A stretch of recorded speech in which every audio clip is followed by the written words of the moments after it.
like millions of others, probably know that Natalie Portman and Colin Firth both won Oscars for their performances as actors this year, and that Best Film went to The King's Speech.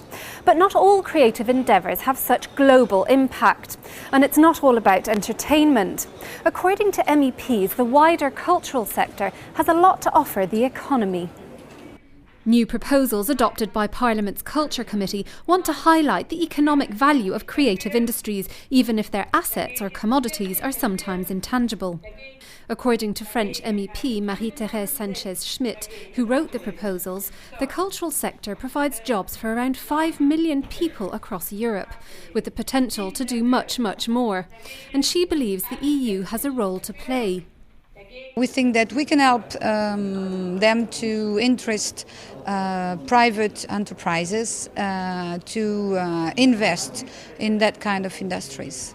And what would your argument be to the private? Well, actually, it's more than 600 million euros a year, and it's about 2.6% of GDP.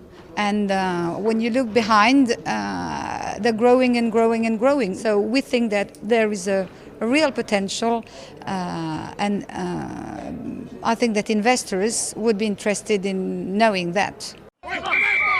Mrs. Sanchez-Schmid argues that cultural and creative industries offer huge, as yet untapped potential to create jobs and growth, especially with the opportunities opened up by globalisation and developments in the digital arena.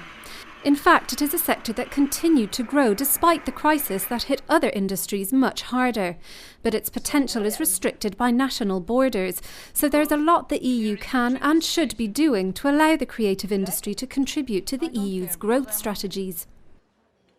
Try to talk with all the member states so that their law could protect better, sometimes with a pan-European license and things that go all over Europe, so that when you go from one member state to the others, the laws are the same, and you don't have to start again, you know, new license and new copyrights. But the EU's role should not just be restricted to legal protection. Most of the cultural innovation in the European economy stems from small companies, so the EU can have a huge impact by providing funding and training to small businesses.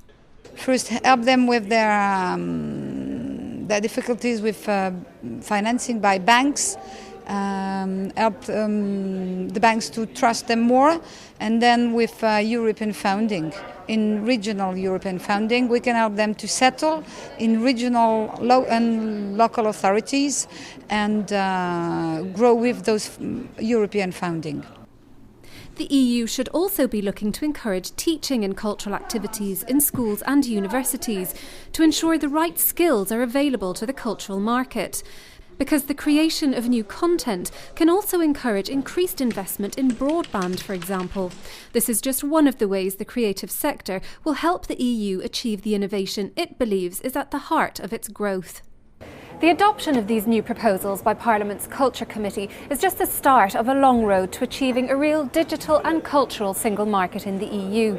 We'll be keeping you up to date on the results of these initiatives, so keep an eye on our website, eppgroup.eu. Thanks for watching.